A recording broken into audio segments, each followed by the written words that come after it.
por acompañarnos y te escuchamos. Muchas gracias. Ya voy a compartir mi pantalla.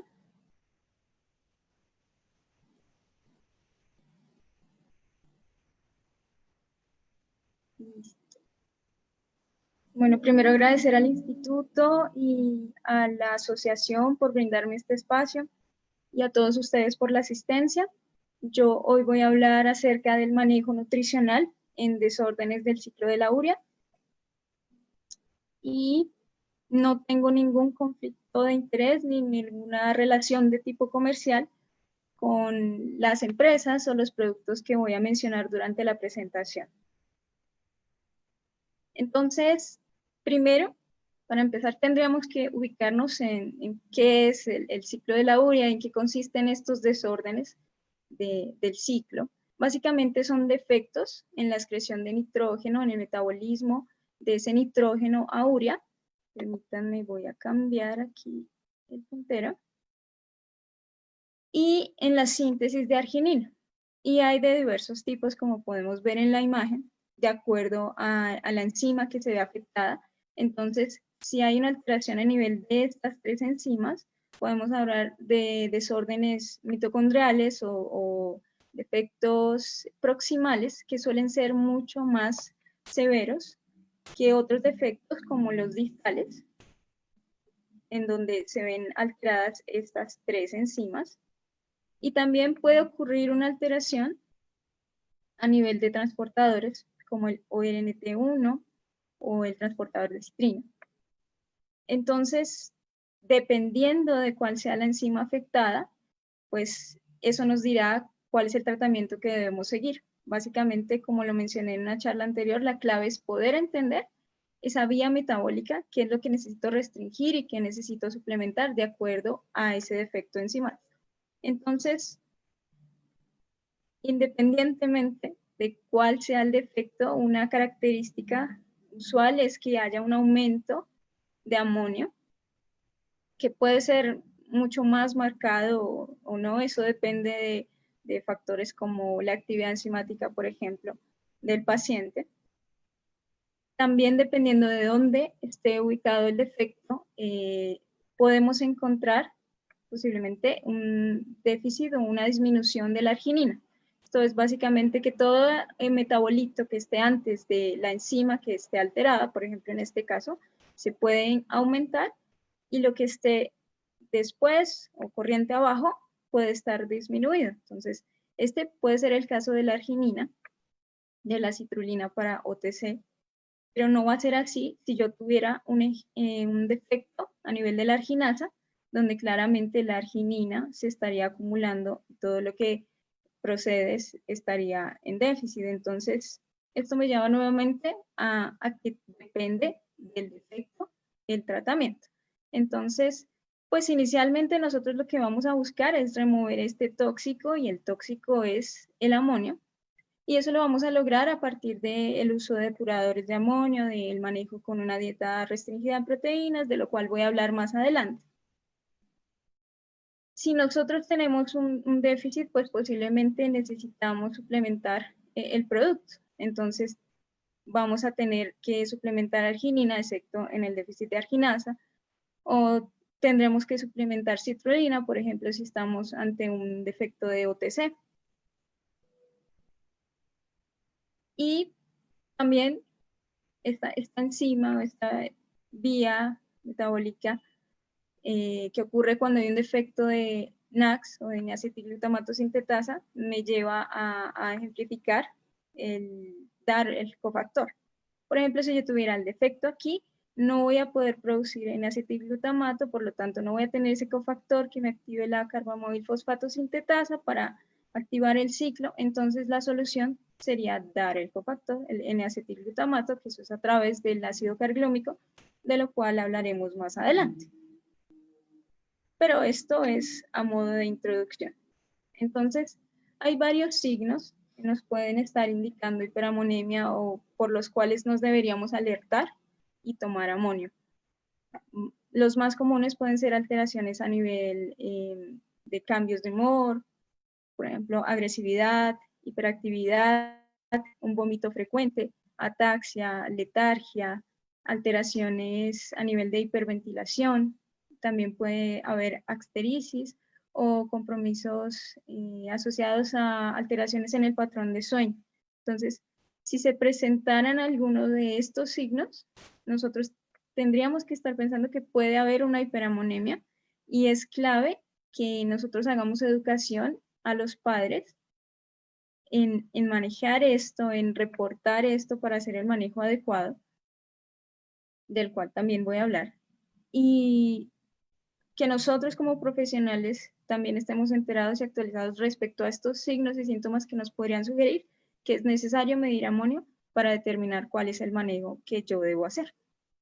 Entonces, inicialmente el manejo agudo, cuando estamos ante estos signos y estamos claramente ante un periodo de descompensación o posiblemente un debut, nuestro objetivo va a ser disminuir el nivel de amonio y poder estabilizar metabólicamente al paciente, y eso va a requerir un manejo totalmente agresivo, por decirlo de algún modo. Entonces, este manejo va a tener 3 pilares básicamente.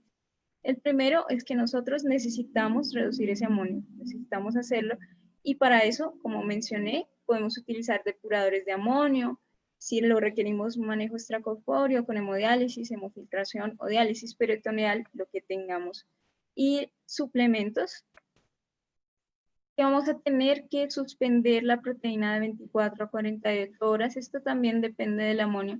Es posible que en algunos casos yo pueda hacer un descenso de 25 a 50% de la proteína y vaya siguiendo con clínica, pero si esto no mejora, si el amonio continúa aumentando, si la clínica es bastante evidente, pues debo suspender esa proteína, pero tengo que recordar que solo puedo hacerlo por máximo 48 horas. Y de manera simultánea o en paralelo, yo tengo que promover el anabolismo, y eso lo voy a hacer a través de lípidos y de maltodextrinas o dextrosa, por la vía que tenga, enteral o parenteral, pero tengo que manejar y promover ese anabolismo para evitar que el paciente me entre en catabolismo, porque de igual forma está con proteína baja, y el catabolismo pues también es un desencadenante y puede repercutir en que el paciente no supere la crisis. Entonces ahora vamos a entrar punto por punto.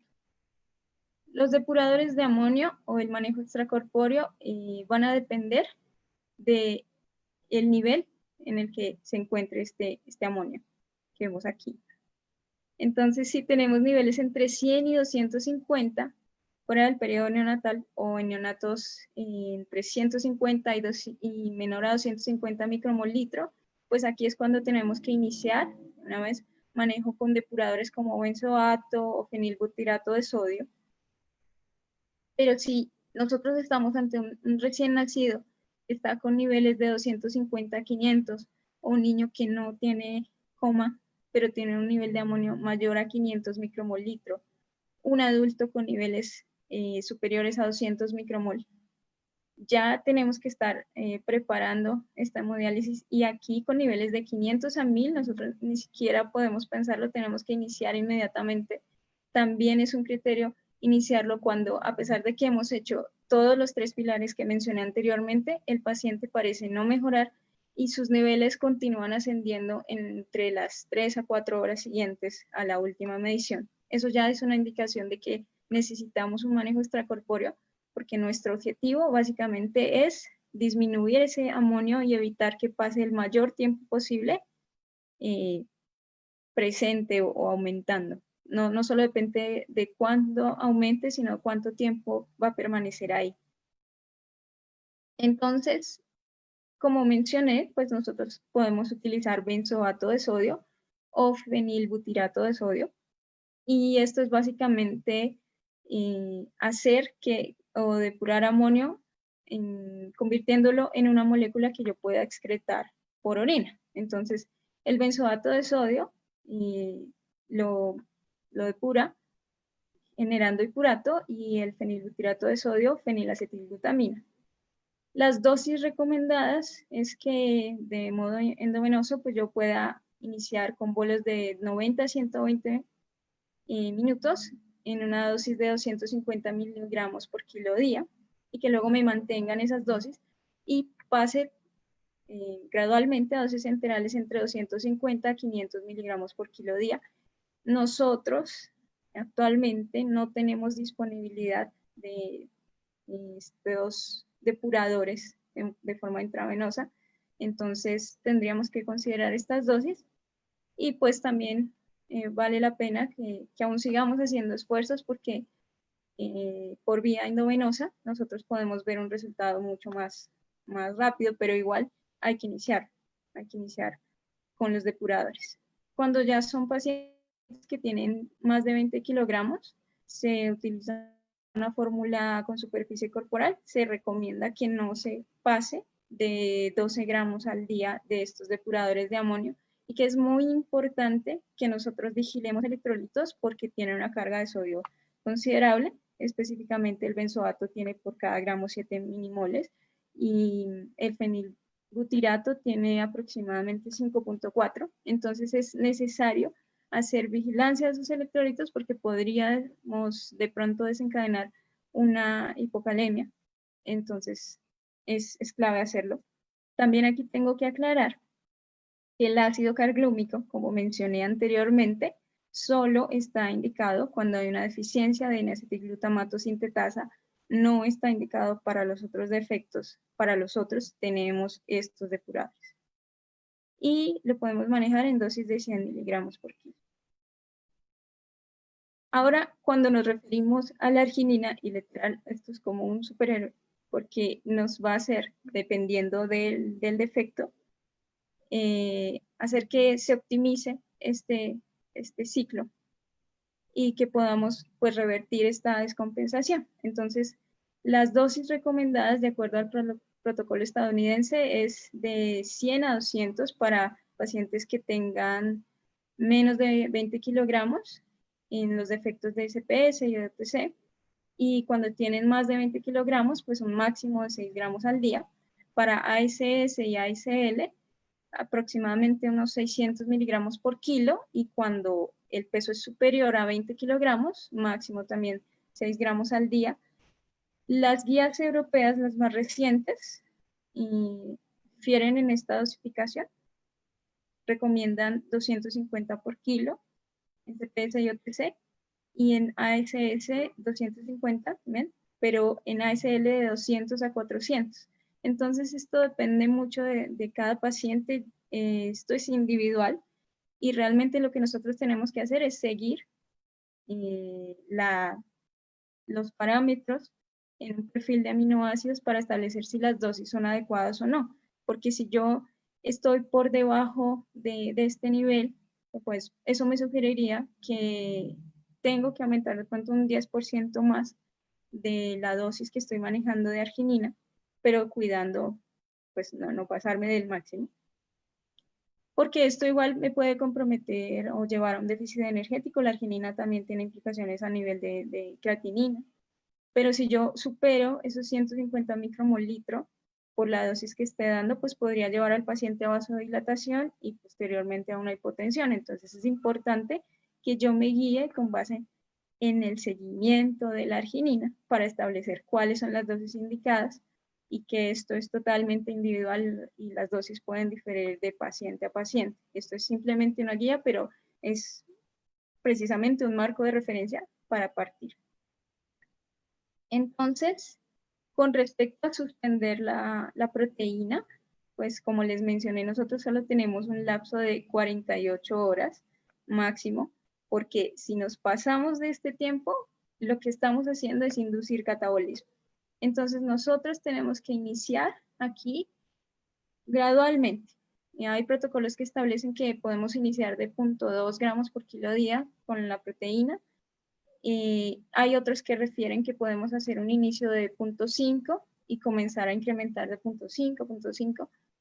Personalmente, yo me quedo con la dosis mínima. Yo inicio con 0.2 gramos por kilo día y voy haciendo incrementos graduales de acuerdo al nivel de amonio de 0.2 gramos por kilo día hasta lograr metas. Entonces, lo ideal es que nosotros pudiéramos hacer ese inicio con una fórmula especial. cuando el paciente está, por ejemplo, haciendo un debut. Pero va a haber unos casos y pasa en los que posiblemente nosotros no lleguemos a tener disponibilidad de la fórmula especial rápidamente. Entonces, tenemos que hacer el inicio con, por ejemplo, las mezclas de aminoácidos para parenteral, pero en dosis muy, muy bajas. Por eso es que yo prefiero siempre iniciar con 0.2 gramos por kilo día y hacer los ascensos de este modo. Más adelante voy a hablar de cuándo definir si tenemos que usar una fórmula especial o no. Entonces, como parte de promover el anabolismo, nosotros estamos buscando, por ejemplo, si utilizamos una vía parenteral, ya sea porque de pronto el paciente tiene vómitos a repetición, entonces tenemos que garantizar una vía central para poder pasar todo lo que necesitamos. Básicamente en los neonatos nosotros estamos buscando cubrir entre 120 y 150 kilocalorías por kilo día, y si estamos hablando de un niño mayor, podemos basarnos en las DRI y hacer un incremento de 20 a 25% de esas DRI como objetivo para favorecer anabolismo. Vamos a utilizar glucosa al 10%. Estas son las dosis recomendadas de acuerdo al grupo etario.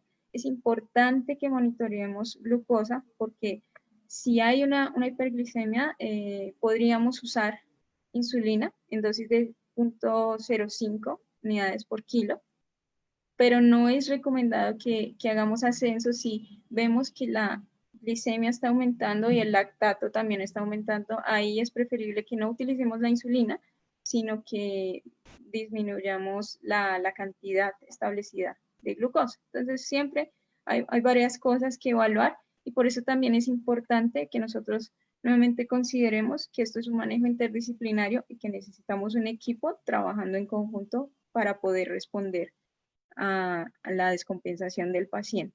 Los lípidos van a estar en dosis de 1 a 3 gramos por kilo día y por supuesto también tenemos que vigilar triglicéridos. Nosotros, como creo que muchas veces nos decían en la universidad, si el intestino funciona, úselo. Esto también aplica para aquí.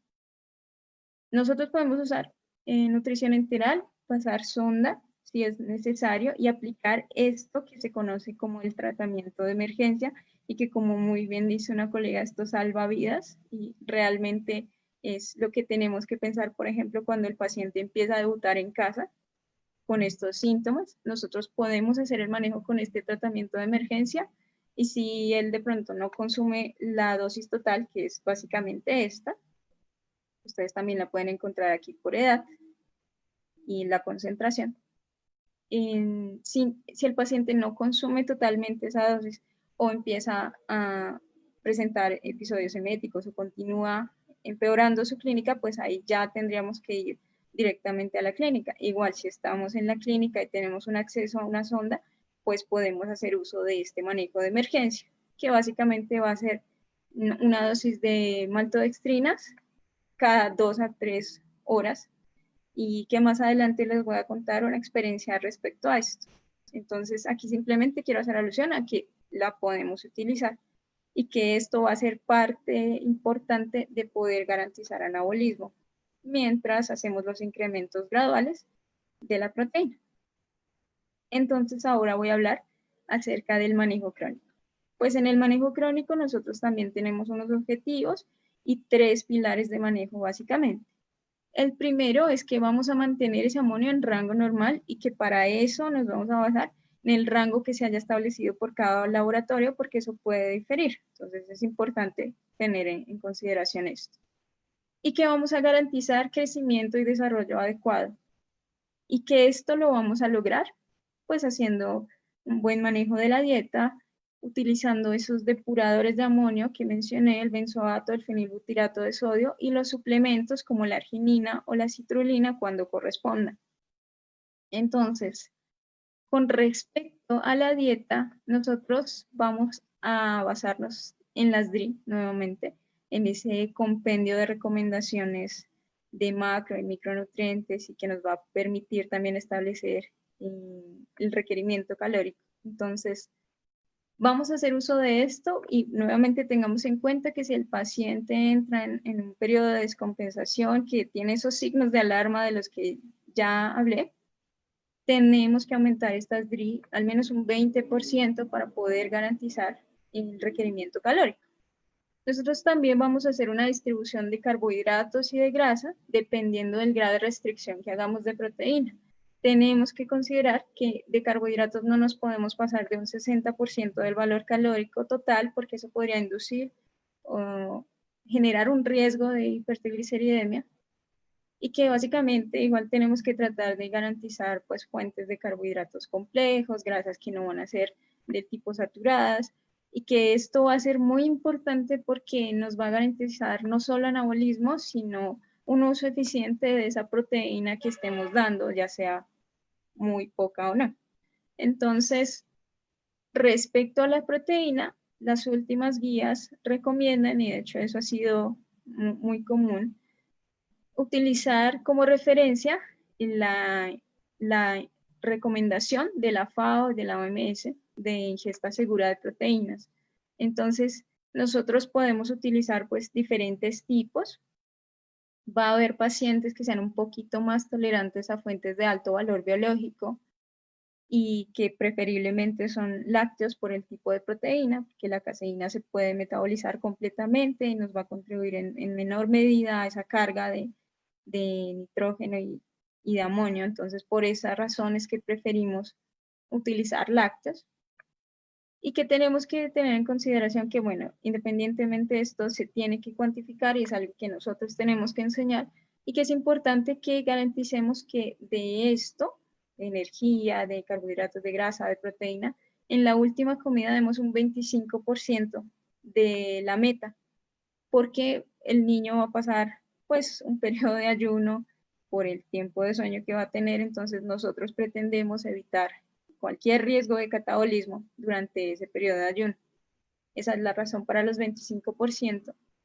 Y no debemos olvidar que por supuesto hay que en algunos casos suplementar y que esas dosis van a variar dependiendo del grado de restricción que yo tenga de proteína, que es importante hacer una vigilancia con la dieta con parámetros bioquímicos y que seguramente los nutrientes que realmente se van a ver comprometidos son el calcio, el zinc, el hierro, vitamina B12, entonces es importante hacer la suplementación para llegar a las DRI, a lo que ha recomendado las DRI.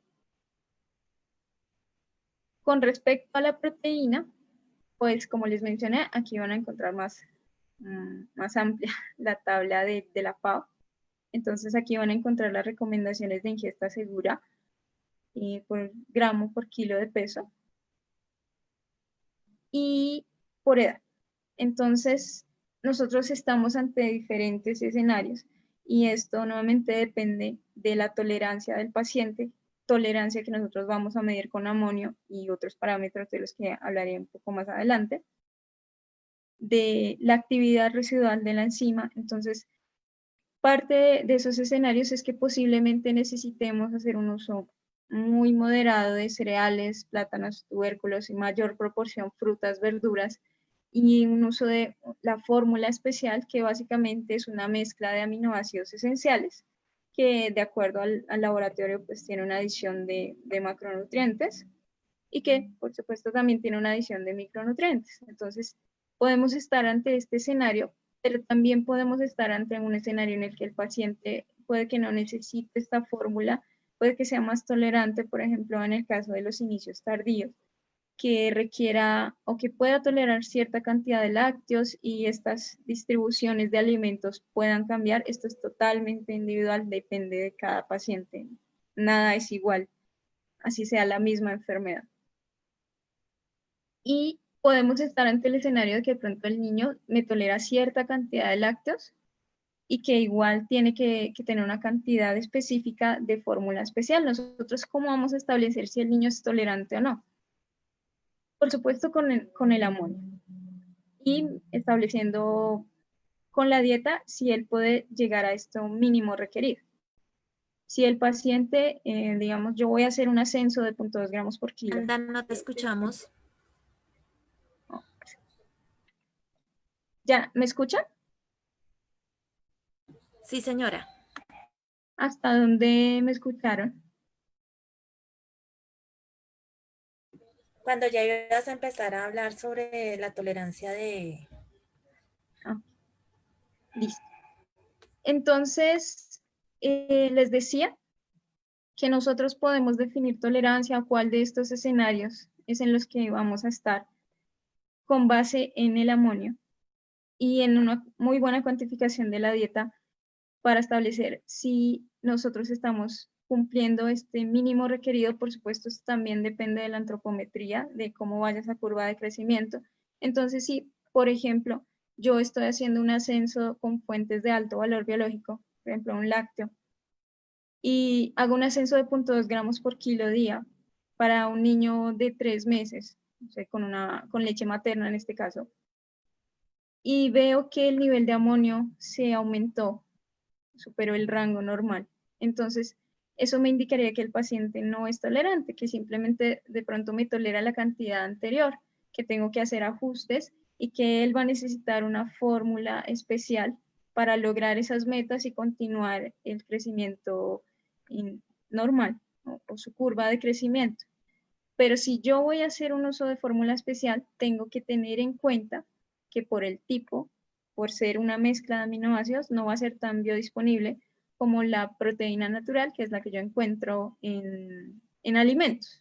Entonces yo voy a necesitar hacer un aumento de este requerimiento. Es decir, yo parto de esto y le adiciono entre un 20 a 30% y ese va a ser mi nuevo objetivo, mi nueva meta, cuando estoy utilizando una fórmula especial, con el fin de que pueda optimizar este tipo de proteína y por supuesto esto también requiere que yo tengo que distribuirlo de manera equitativa durante el día para hacer un uso adecuado.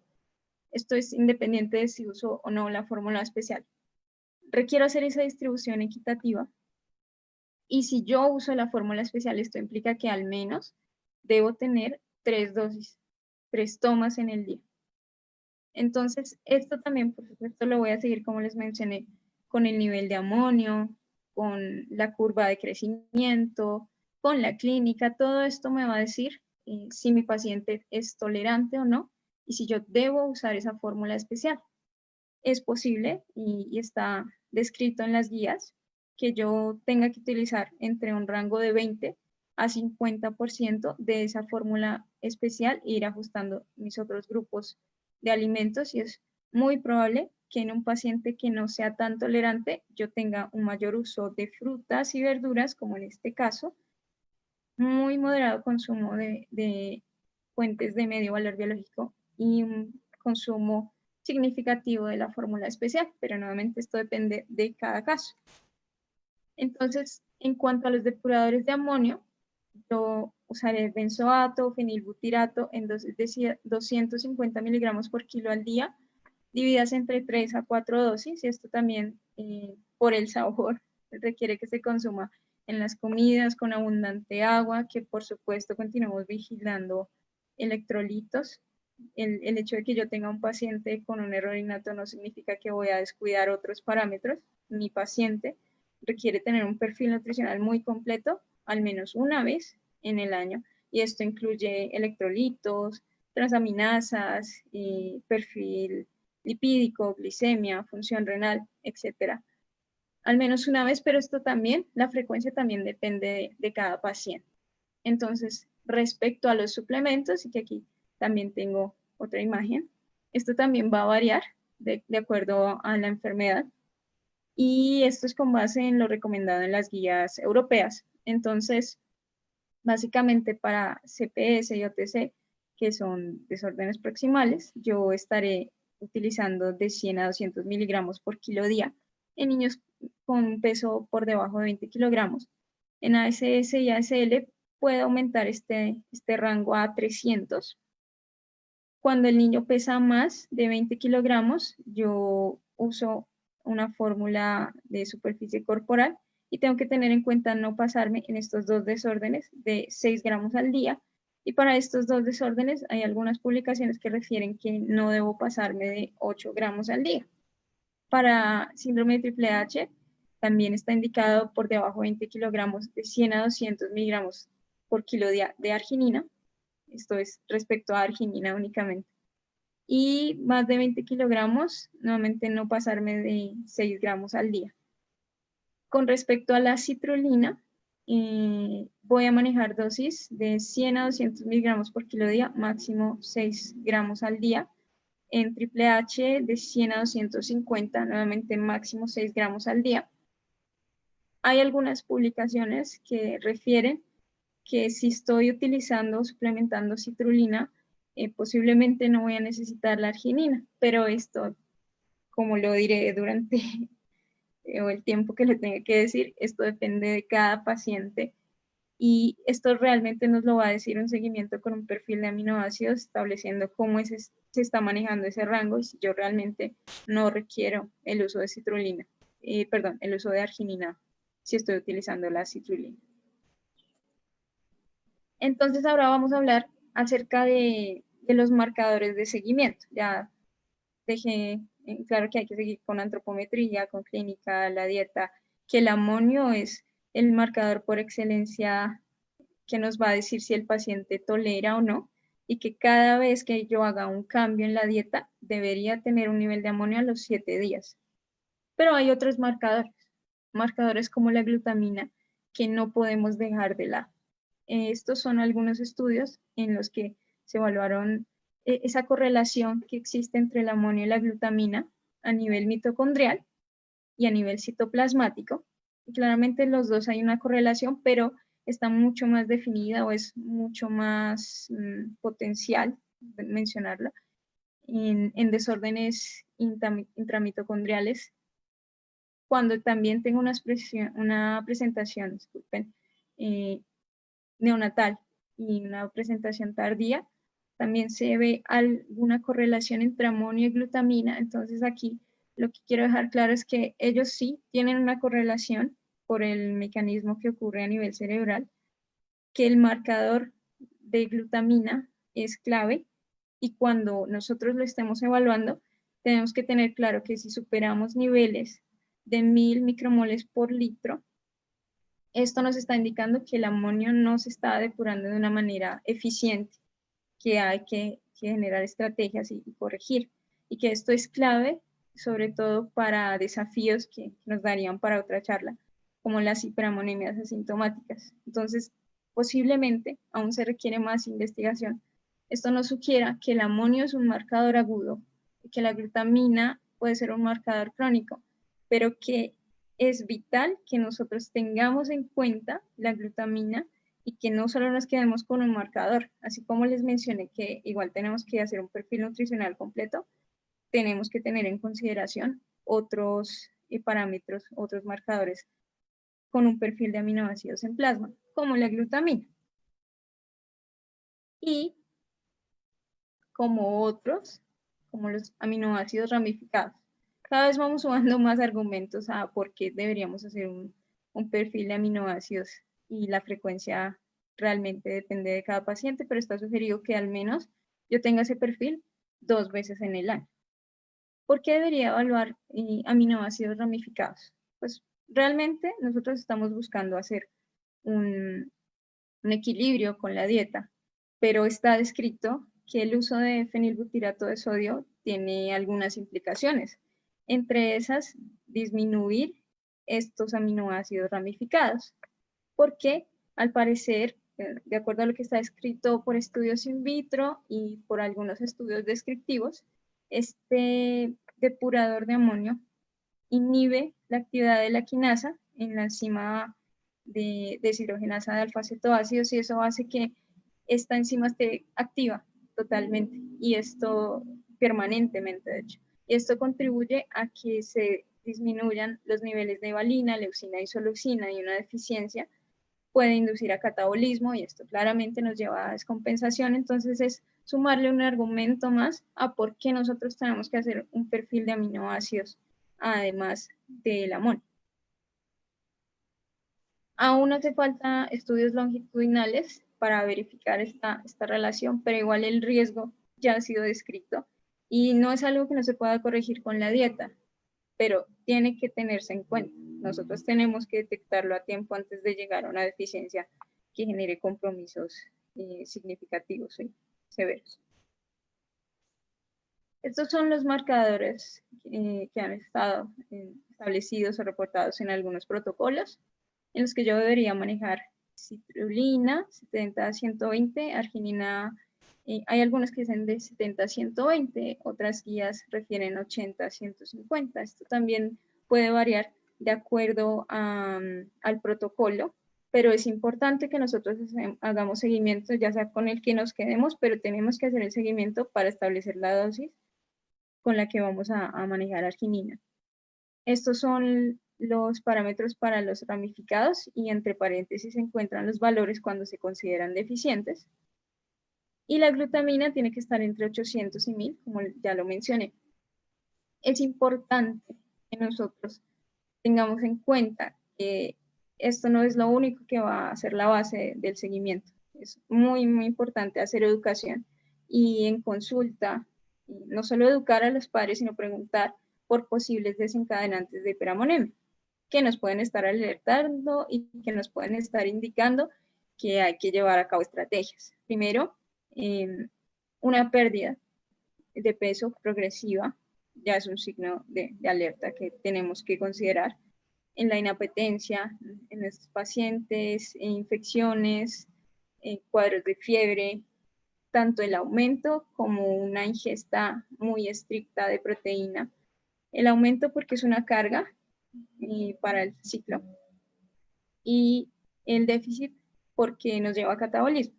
Entonces, todo esto lo tenemos que considerar y lo tenemos que enseñar a los padres cuando estemos en consulta.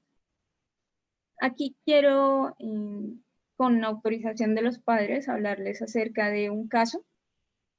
Este es un niño de 5 años que tuvo lactancia materna exclusiva sin ninguna complicación durante 6 meses, que inició alimentación complementaria con vegetales, con frutas, verduras, sin ninguna complicación.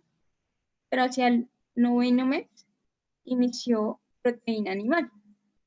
Y cuando comenzó la proteína animal, el niño empezó a presentar vómitos frecuentes y comenzó a fluctuar entre, bueno, estar estable, vómitos frecuentes, hasta al año de edad que empezó a presentar alteraciones en el estado de conciencia, que los padres decidieron consultar y que afortunadamente había profesionales que tenían experiencia con estas patologías y llegaron al diagnóstico por prueba molecular al año de edad de que el niño tenía una deficiencia de OTC. Entonces, el manejo fue en donde había o se pudo mejorar un poco. El continuo manejo con dieta vegetariana y esa dieta incluía leguminosas. Las leguminosas generalmente no están indicadas para el tratamiento, para la dieta, pero este es un inicio tardío y los inicios tardíos pueden tener una tolerancia mucho mayor, claramente a un fenotipo severo. Entonces, este niño continuó con su dieta vegetariana y suplementado con calcio. El amonio estaba cuantificado cada 6 meses y aquí quiero hacer nuevamente énfasis en que el amonio se debería cuantificar cada vez que yo hago un cambio en la dieta o en mi indicación. Entonces, hasta junio de 2020, él tuvo, digamos, periodos en los que no presentaba signos de descompensación y periodos en los que igual era corregido durante las hospitalizaciones con depuradores de amonio y el niño respondía bastante bien. Pero en junio de este año tuvo una crisis, una descompensación significativa. Entonces él empezó a presentar vómitos frecuentes, alteraciones en el patrón de sueño y presentó dificultades en el habla. Y en ese momento lo hospitalizaron, permaneció hospitalizado 5 días en manejo con depurador y aquí únicamente hasta este momento fue cuando se indicó el manejo con un depurador de amonio. Así salió y así continuó el manejo en casa con fenilbutirato de sodio. Entonces, en julio fue cuando hicimos la consulta con los padres. Para este momento, él ya tenía una dieta que se basaba básicamente en frutas, verduras, tenía yema de huevo también en su dieta y productos de soya, Entonces tenía de proteína de alto valor biológico únicamente 0.2 gramos por kilo día. Nuestro objetivo básicamente era comenzar a reducir estos alimentos, como la soya y las leguminosas, para favorecer un aumento de fuentes de alto valor biológico. Tengamos en cuenta que ya tenía su depurador, ya hablamos de los efectos que podría tener. Entonces íbamos a reducir esto, íbamos a empezar a aumentar fuentes de alto valor biológico y por supuesto íbamos a probar tolerancia. Es básicamente el registro que ha tenido el niño y aquí les quiero contar con este registro pues cuál ha sido su evolución. El valor de referencia del laboratorio es de menos de 48 micromol litro de amonio. Para este momento en el que decidimos iniciar con los incrementos graduales de fuentes de alto valor biológico de 0.2 gramos por kilo, él tenía niveles de 41.5. La medición de amonio no pudo ser tan frecuente porque estábamos en periodo de cuarentena, él es un niño que vive fuera de Bogotá, y había dificultades para el acceso al laboratorio en ese momento, entonces realmente nuestros avances no podían ser significativos porque no teníamos este parámetro. Pero él, bueno, estuvo durante un tiempo estable y durante este tiempo se hizo educación. Nosotros teníamos controles cada semana y parte de esos controles era para enseñarle a los padres acerca de esos signos de hiperamonemia, de cómo hacer ese manejo de emergencia. Afortunadamente la mamá ya tenía experiencia con la preparación del azúcar. Entonces nosotros también pues lo que hicimos fue educar acerca de cuáles eran esas fuentes de alto valor biológico, de medio, de bajo valor biológico. Y con él manejamos un archivo de Excel y los padres hacen su cuantificación de la dieta y yo propongo metas. Ha sido un trabajo muy bonito. Entonces, para esta época, el niño tuvo su descompensación. Esto coincidió con que habían pasado 15 días desde la última vacunación. Es algo que puede pasar. Y la mamá, pues acudió a mí, me dijo que el niño estaba presentando inapetencia, que había tenido un episodio emético. Entonces lo que hicimos fue de una vez activar este protocolo de emergencia, este tratamiento de emergencia que les mencioné anteriormente, que es básicamente en azúcar cada 3 horas. Y para este momento nosotros no contábamos con arginina y afortunadamente sí contábamos con la asociación y la asociación nos hizo una donación y por eso se pudo iniciar la arginina en ese momento con este protocolo de emergencia. Y el niño, pues no podíamos tener los niveles de amonio, digamos, cada 6 horas, ni de pronto en ese día, pero lo que se hizo fue estar hablando con la mamá constantemente, cada 4 horas, evaluar la clínica, cómo seguía el niño, si había tomado toda la dosis de maltodextrinas. Aproximadamente después de la segunda toma ya empezó a pedir fruta. Yo tuve que comunicarme con ellos, pues muy frecuente, casi que yo tuve que ser el monitoreo. Entonces, al siguiente día ellos pudieron ir al laboratorio, tomarle niveles y ya estaba en 38, es un niño que responde bastante bien. Entonces él continuó con arginina y nosotros continuamos haciendo esos ascensos inicialmente con esa yema de huevo, mientras podíamos iniciar con lácteos, con el yogur, por supuesto esos ascensos de 0.2 gramos por kilo día. Y básicamente él continuó y aquí yo supe que aquí tenía que parar porque él continuó con su rango máximo. Aquí les quiero comentar, ya casi para finalizar, que aquí los padres adquirieron el Pocket Chain, que es un instrumento del cual yo también estaba aprendiendo, yo no lo conocía. El niño, digamos que tenía dificultades porque se estresaba mucho con las muestras de amonio y aún así mantenía rangos normales.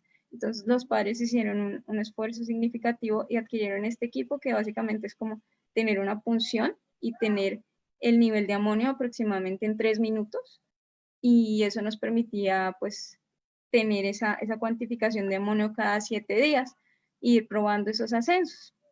Nuevamente él tuvo otro episodio de crisis y esto coincidió cuando se nos acabó la arginina y fue al siguiente día que comenzó nuevamente con la inapetencia, con un episodio emético y que activamos nuevamente este tratamiento de emergencia, que el niño tiene un marcador que no sé cómo, pero es un marcador que cada vez que él tiene un aumento de amonio, una hiperamonemia, aparece una manchita gris en su labio superior. Y cuando él supera la crisis, esa manchita disminuye. Entonces es un marcador súper efectivo porque la mamá ya sabe que si está apareciendo esto, pues tenemos que activar este manejo. Aquí igual respondió. En este caso, en este punto de 96, hago la aclaración y que es algo que nosotros tenemos que evaluar, que esto no correspondía con la clínica y que yo lo sabía porque pues ya tengo toda una historia y un registro de este niño. En este momento, para tomar, a pesar de haber tomado la muestra con este equipo, el niño estaba bastante estresado, la toma se demoró 1 hora, tuvieron que picharlo 3 veces, entonces esto realmente puede ser un reflejo de ese estrés y esto también lo tenemos que correlacionar. Y aquí vale la pena aclarar que nosotros también hicimos la correlación de este marcador con el Pocket-Chain, con el que salía y también se cuantificó con el laboratorio al que ellos asisten para verificar que hubiera correlación, que estuviéramos en los mismos parámetros. Y bueno, lo dejamos estos 8 días, volvimos a medir, está en 16, esta semana está en 18, todavía estamos con esto de llegar a metas, de probar tolerancia. En este momento él tiene yema de huevo y yogur. Y traigo a colación este caso porque los inicios tardíos también son pacientes que están en riesgo, que pueden responder a un desencadenante con una crisis que va a depender de cada paciente, que es importante que los consideremos, que son un desafío y que de hecho cada vez se describe más que pacientes adultos o adolescentes con signos psicóticos y nos podrían estar hablando realmente de un desorden de ciclo de la urea, entonces vale la pena considerar amonio en esos casos. Y ya para terminar, y me refiero a que los desórdenes del ciclo de la urea requieren un manejo interdisciplinario y en el que aún nos queda muchísimo por aprender de nuestros pacientes. Entonces, los pilares siempre van a ser la educación, siempre va a ser el manejo interdisciplinario y aprender de los pacientes. Muchas gracias. Muchas gracias de nuevo por su asistencia al instituto y a la asociación por el espacio y quedo atento a sus preguntas. Amanda, muchísimas gracias. Un repaso bien bonito y interesante sobre el manejo de este grupo de enfermedades. Bueno, vamos a comenzar con las preguntas. Voy a comenzar con la que está en Facebook. Te preguntan sobre los efectos adversos que mencionabas del fenilbutirato y si estos efectos adversos también se observan con el uso de benzoato de sodio. Sí, digamos que están bastante descritos. Son desde inapetencia, alteraciones gastrointestinales, vómito, diarrea. De ahí la importancia de que nosotros igual sigamos monitoreando electrolitos. Los que les mencioné de un déficit de aminoácidos ramificados también pueden ocurrir con el benzoato de sodio y por eso es importante hacer el seguimiento del perfil de aminoácidos. Y es algo que se puede corregir, como mencioné, con la dieta. Y si no responde a la dieta, pues ahí ya deberíamos considerar suplementar con esos aminoácidos. Perfecto. Hay una pregunta puntual sobre, básicamente te están haciendo una pregunta sobre un caso clínico específico. Un bebé de 1 mes con déficit de OTC, no tolera vía enteral, tiene los quelantes y ha sido muy difícil alimentarlo. ¿Qué estrategias se podrían evaluar en este caso para este paciente? Tendríamos que vigilar los suplementos, porque no te escuché, creo que no tiene suplemento de arginina o de citrulina. Dice que tiene los quelantes y que ha sido complicada la alimentación porque no tolera la vía enteral. Entonces, Debe necesitar estos suplementos de citrulina o arginina. Como mencioné, hay algunas publicaciones que dicen es posible que no necesitemos la arginina y que solo podamos arrancar con la citrulina, pero es importante y eso va a optimizar ese ciclo de la urea. Y también tendríamos que revisar cómo estamos con la distribución de carbohidratos, de lípidos para garantizar anabolismo. sí, aquí están, la pregunta viene, la hace Cristian y dice que tiene todo, Todo. que tiene todo. Sí, tiene. Entonces nos tocaría entrar a mirar los otros parámetros, de pronto necesita ajustar más las dosis, como les mencioné, esto es solo una guía, pero puede que necesite dosis mayores o verificar la osmolaridad. Ok, perfecto. Sí, o sea, han intentado, pero no la han logrado. No sé, Cristian, si tienes... Porque cuando se inicia enteral, igual hay que vigilar bastante la osmolaridad y porque también puede ser un detonante para que esto no se, o sea, no siga el curso y se supere esa descompensación, y también vigilar cómo está distribuido. También digamos que la distribución de la proteína, como mencioné, tiene que ser equitativa, y que el hecho de no hacer esa distribución de esa forma también puede contribuir a que yo tenga aumentos o picos donde no los debería tener de proteína. Entonces la osmolaridad también, y de hecho también el fenilbutirato y el benzoato tienen ese, como mencioné, ese efecto secundario de vómitos, y se ha considerado pues utilizar ondansetron o antieméticos. Perfecto. Jenny tiene nos hace una pregunta, dice, es muy importante aclarar el aporte de proteína suministrado, adicional a la cantidad de alimento que se ofrece. ¿Qué cantidad de proteína estás aportando y cuál es el porcentaje del valor, de alto valor biológico? Es decir, que entiendo que entiendo, no, Jenny, no te entiendo muy bien, ¿es una pregunta o nos estabas haciendo un comentario Un sobre comentario. sobre la importancia de tener, de entender el porcentaje de proteína de alto valor biológico, ¿cierto? ¿Entiendo? Sí, hola, buenas noches, Hola, hola Carlos. Jenny. Sí, sí, son ambas cosas. Me parece importante que aclarar cuál sería el aporte proteico para que de pronto no quede la sensación de que podemos suministrar indiscriminadamente sin tener en cuenta la cantidad. Entonces, por eso me gustaría saber cuál es el aporte. En el caso que nos contaste, cuál era el aporte total proteico que le estaba suministrando al paciente, y de ese, cuál era el porcentaje de proteína de alto valor biológico. Inicialmente él tenía un aporte de 1.9 gramos por kilo en total, y de eso solo 0.2 eran de alto valor biológico.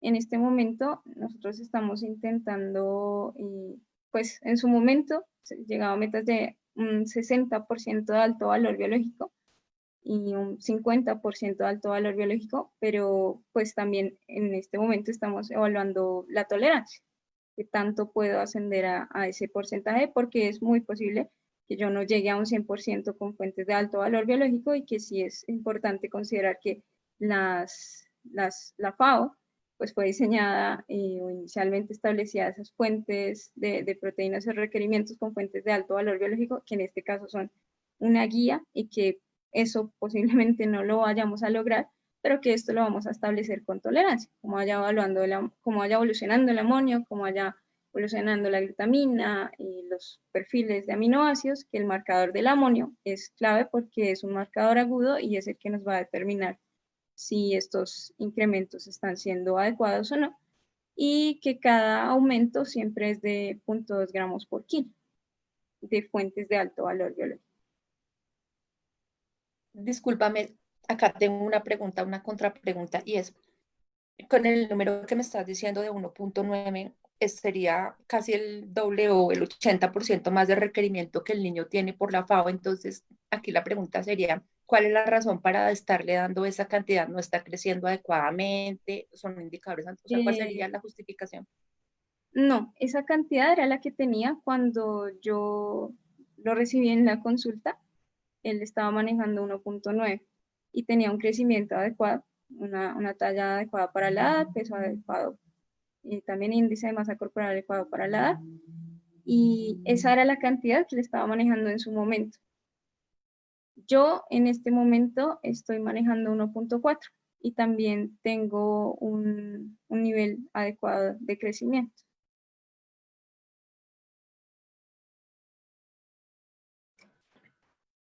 Muchísimas gracias, Jenny, por tus preguntas y comentarios. Amanda, hay una pregunta sobre el impacto de la proteína animal. La pregunta es si la proteína animal es más dañina que la proteína vegetal para un niño con OTC, si hay un mayor riesgo o el riesgo es el mismo. Proteína vegetal, Versus animal. soya o leguminosas específicamente. No, no dice. Se lo tiene así nomás. La proteína de alto valor biológico, como las carnes, sí son un riesgo, realmente están contraindicadas y generalmente no son toleradas. Las fuentes de proteína vegetal, como las leguminosas o la soya, tampoco están indicadas. Y adicionalmente, parte de lo que ocurrió con el caso que les mencionaba es que él tenía un consumo de estos alimentos y que por eso mi objetivo era empezar a descender, porque no son fuentes de calidad, o sea, son moderadas, no estoy diciendo que son mal, pero yo puedo optimizar mucho mejor con fuentes de alto valor biológico, como el yogur. Prefiero los lácteos y porque también está descrito que van a contribuir en menor cantidad a esa carga de nitrógeno y ese aumento de amonio que otras fuentes como la carne o los otros fuentes de proteína animal. Entonces, esa es la razón y porque las leguminosas en sí tienen una carga de proteína considerable, la soya tiene una carga de proteína bastante considerable, entonces no sería adecuado. Es mejor otros alimentos, lácteos, vegetales, frutas, verduras, cantidad específica que vamos a medir con tolerancia también de cereales, tubérculos, plátanos. Y en algunos casos, de hecho, también se recomienda que esos cereales sean sin gluten, porque la cantidad de proteína va a ser menor. Perfecto. Oye, hay una pregunta sobre el fenilbutirato de glicerol. Te preguntan qué tal les va a los niños con este medicamento. ¿Tienes alguna experiencia, alguna idea?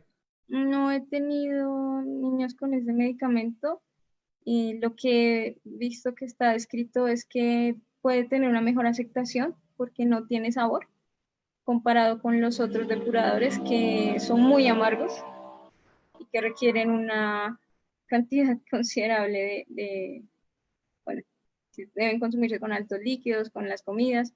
El otro medicamento aparentemente tiene una mejor aceptación, pero igual su efectividad pues no está, digamos, a debate, pero eso no implica que tampoco voy a, como con los otros depuradores, a hacer el seguimiento con amonio y con los marcadores de aminoácidos. Hay una pregunta muy interesante, dice que ¿se puede un niño adaptar a esta enfermedad sin tratamiento? ¿En algún momento deja de vomitar sin el tratamiento, teniendo en cuenta que los vómitos son esporádicos? ¿Ese es para mi caso o es en... En así? general. Yo creo que en Te general para las pregunto como si investigadores. tuvieras la respuesta. Ok. Esto depende de muchas cosas, de la actividad, por ejemplo, de la enzima.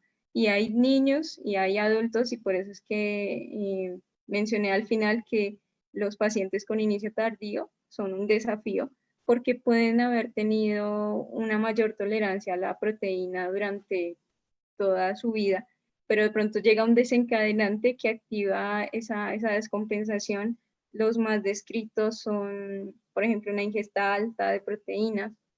Hay otros en los que el hecho de haber hecho ejercicio extenuante Hay un caso específicamente de un paciente de 56 años que presenta hiperamonemia después de correr una maratón de 6 kilómetros.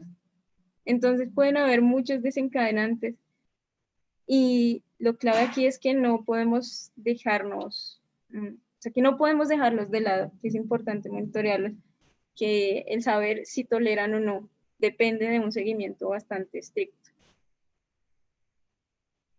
Sí, es decir, siempre hay que estar muy atentos al manejo nutricional y a las Sí, características que tú mencionabas del paciente para estar atento a la necesidad de pronto de hacer manejos mucho más agresivos o de sostenimiento con respecto al paciente. Pero en términos generales siempre es necesario hacer algún tipo de intervención.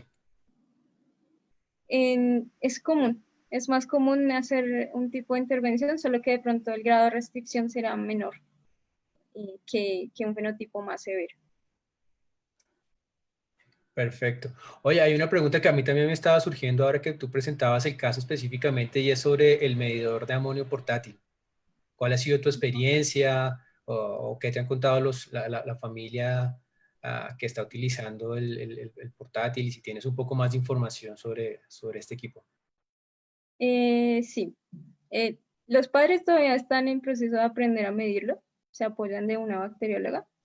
Ha sido muy bueno tener ese equipo y por eso hicimos la prueba con el laboratorio para verificar que los valores fueran realmente iguales o muy cercanos. La gran ventaja es que me ha permitido hacer ese seguimiento de amonio más frecuente y poder controlar esos ascensos, saber si de pronto esos episodios han sido porque no hay tolerancia o si están asociados a otros desencadenantes, poder hacer esos aumentos con ese equipo. Nosotros hemos podido cumplir la meta de que cada vez que se hace una intervención o un cambio en la prescripción, se tiene nivel de amonio a los 7 días. En la última descompensación que él tuvo, ese equipo nos permitió haber tenido niveles de amonio cada día.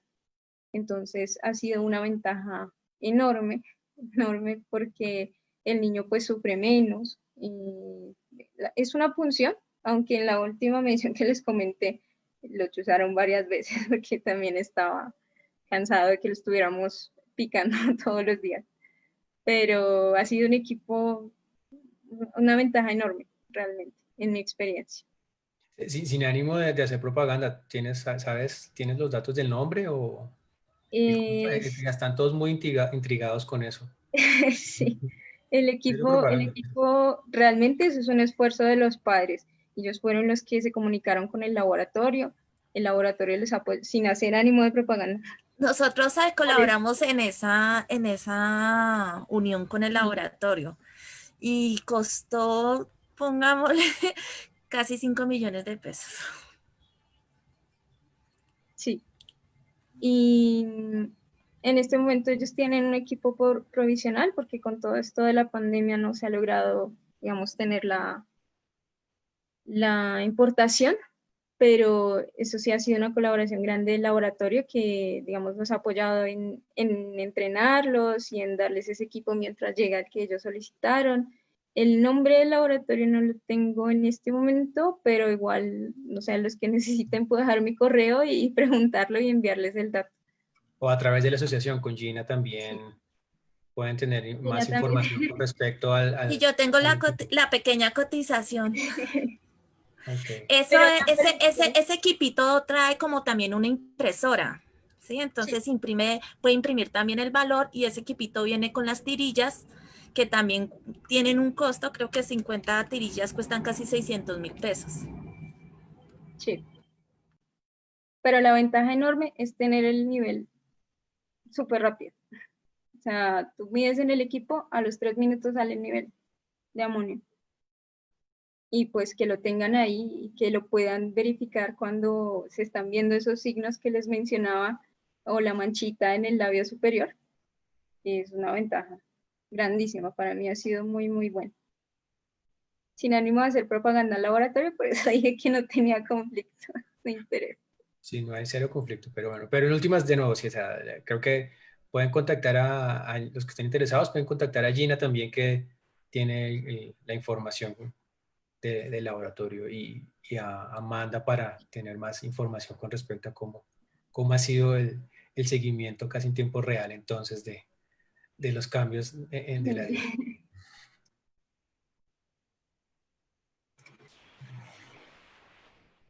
Bueno, pues creo que no hay más preguntas, por ahora no veo más preguntas acá. Entonces, pues de nuevo, Amanda, muchísimas gracias por compartirnos tu experiencia y por compartirnos esta información muy importante para todos.